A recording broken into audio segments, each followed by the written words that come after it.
بے خبر مسلمان، بے خبر مسلمان، بے خبر مسلمان۔ عید کی نماز کا صحیح اور سنت طریقہ کیا ہے؟ سب سے پہلے ہمیں نیت کرنی ہے۔ نیت اس طرح کریں گے کہ میں 2 رکعت عید کی واجب نماز 6 زائد واجب تکبیرات کے ساتھ اللہ کے واسطے اس امام کے پیچھے ادا کر رہا ہوں۔ میرا رخ کعبہ شریف کی طرف، اللہ اکبر کہہ کر ہاتھ اٹھائیے اور باندھ لیجئے۔ اس کے بعد سب سے پہلے ثنا پڑھنا ہے۔ ثنا کیا ہے؟ وہی ثنا جو نماز میں پڑھتے ہیں، سبحانک اللہم و بحمدک و تبارک اسمک و تعالی جدک ولا الہ غیرک۔ جب ثنا مکمل ہو جائے تو اس کے بعد 3 ایکسٹرا تکبیریں ہوں گی، کیونکہ ہم نے ابھی نیت کرتے وقت یہ کہا ہے 6 زائد واجب تکبیرات کے ساتھ یہ ادا ہوگی نماز۔ تو پہلی رکعت میں 3 تکبیریں ہوں گی اور دوسری رکعت میں 3 تکبیریں، کل 6 تکبیرات ہوں گی جو ایکسٹرا ہیں اور واجب ہیں۔ واجب کا مطلب یہ ہے کہ ضروری ہیں۔ اب سمجھیے کہ اب ایسی صورت میں سب سے پہلے ہم ثنا پڑھ لیے۔ ثنا پڑھنے کے بعد اب اللہ اکبر کہتے ہوئے ہاتھ اٹھانا ہے اور چھوڑ دینا ہے۔ یہ ایکسٹرا تکبیر تھی، پہلی تکبیر۔ پھر اس کے بعد تھوڑی دیر کے بعد دوسری مرتبہ اللہ اکبر، ہاتھ اٹھائیں گے، چھوڑ دیں گے۔ یہ دوسری تکبیر تھی ایکسٹرا تکبیر میں سے۔ پھر تیسری مرتبہ اللہ اکبر، ہاتھ اٹھائیں گے اور باندھ لیں گے۔ اس بار اس لیے باندھیں گے کہ ہم کو آگے ابھی قرات کرنی ہے۔ اب ہاتھ باندھنے کے بعد 3 تکبیریں ایکسٹرا ہو چکی ہیں، لہٰذا اب ہم کو قرات کرنی ہے۔ اگر آپ امام کے پیچھے ہیں تو قرات کی ضرورت نہیں ہے، چپ چاپ کھڑے رہیے۔ امام صاحب قرآن پڑھیں گے، آپ سنتے رہیے غور سے۔ امام صاحب سب سے پہلے سورہ فاتحہ پڑھیں گے، اس کے بعد پھر کوئی سی بھی سورہ پڑھیں گے، اس کے بعد رکوع کو جائیں گے، اللہ اکبر کہتے ہوئے رکوع کو چلے جائیں گے۔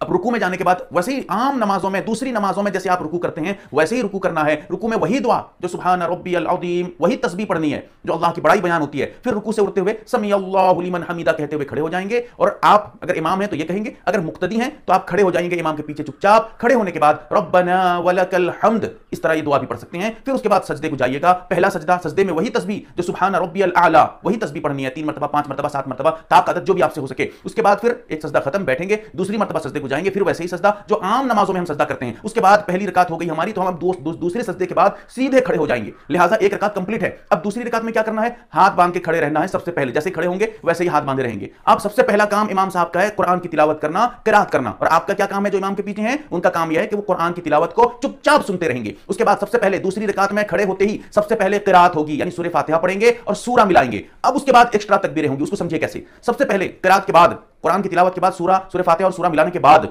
اب ایکسٹرا تکبیر کیسے؟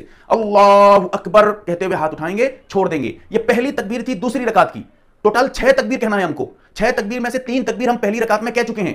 اب دوسری رکعت میں 1 تکبیر اور ہو گئی، لہٰذا 4 تکبیریں ہماری ہو گئیں، سمجھ رہے ہیں؟ اب اس کے بعد پہلی تکبیر ہو گئی اللہ اکبر کہتے ہوئے ہاتھ اٹھائے، چھوڑ دیے، دوسری رکعت کی پہلی تکبیر تھی۔ پھر اس کے بعد دوسری مرتبہ اللہ اکبر کہتے ہوئے ہاتھ اٹھائیں گے، چھوڑ دیں گے، یہ دوسری تکبیر تھی، دوسری رکعت کی دوسری تکبیر۔ پھر سے تیسری مرتبہ اللہ اکبر کہتے ہوئے ہاتھ اٹھائیں گے اور ہاتھ کو چھوڑ دیں گے، لٹکا دیں گے، یہ تیسری تکبیر تھی، لہٰذا پہلی رکعت میں 3، دوسری رکعت میں 3، 6 تکبیریں مکمل ہو گئیں جو واجب اور زائد تھیں۔ زائد کا مطلب ہے عام نمازوں میں جو ہم نماز پڑھتے ہیں ان میں یہ تکبیریں ہوتی نہیں ہیں، اس لیے اس کو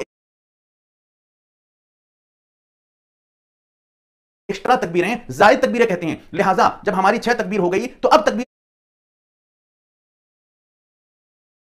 کہنے کی ضرورت نہیں ہے، ایکسٹرا تکبیریں۔ اب تکبیر کہیں گے، لیکن کیسے کہیں گے؟ کس کے لیے کہیں گے؟ اب رکوع کے لیے کہیں گے۔ جب 3 تکبیر ہم کہہ چکے ہیں دوسری رکعت میں، جیسے میں بتا چکا ہوں ہاتھ اٹھا کے چھوڑنا 3 بار، اب اس کے بعد ہم کو اللہ اکبر کہتے ہوئے رکوع کو جانا ہے۔ جب رکوع کو جائیں گے ہم، اس میں بھی اللہ اکبر کہیں گے۔ یہ چوتھی تکبیر ہے، لیکن یہ تکبیر ایکسٹرا نہیں ہے، رکوع کی تکبیر ہے، سمجھ رہے ہیں؟ تو ایسی صورت میں ہم جو رکوع کو تکبیر کہتے ہوئے جائیں گے اس تکبیر میں ہاتھ نہیں اٹھائیں گے، جو ہاتھ اٹھاتے تھے، چھوڑتے تھے، باندھتے تھے، اس میں یہ نہیں ہے۔ کیوں؟ اس لیے کہ یہ ایکسٹرا تکبیر نہیں ہے، یہ رکوع کی تکبیر ہے، لہٰذا اس میں ہاتھ اٹھائیں گے نہ اٹھائیں گے، کیا کریں گے؟ ہاتھ نہیں اٹھائیں گے، کیونکہ یہ چوتھی مرتبہ تکبیر دوسری رکعت میں جو ہو رہی ہے یہ رکوع کی تکبیر ہے، لہٰذا رکوع میں جائیں گے، پھر ویسے ہی رکوع کریں گے، سجدہ کریں گے، دونوں سجدے کے بعد بیٹھیں گے، اتحیات پڑھیں گے، درود شریف پڑھیں گے، دعائے معصورہ پڑھیں گے، پھر سلام پھیر دیں گے امام صاحب کے ساتھ ساتھ۔ ایک چیز یاد رکھیے گا، یہ جو 6 تکبیریں ضروری ہیں، اس میں خیال رکھنا ہے کہ جو امام کے پیچھے نماز پڑھتے ہیں وہ صرف ہاتھ اٹھاتے رہتے ہیں، باندھتے رہتے ہیں، وہ تکبیر نہیں کہتے ہیں، بلکہ امام کے پیچھے بھی نماز پڑھنے والے کے لیے واجب ہے وہ بھی ان زائد تکبیرات کو ہاتھ اٹھاتے ہوئے تکبیر بھی کہے، ورنہ نماز اس کی بیکار ہو جائے گی، واجب چھوٹ جائے گا نماز میں، تو نماز اس کی ہو تو جائے گی، لیکن اصل اعتبار سے ثواب میں جو کمی ہے وہ سب نماز آپ کی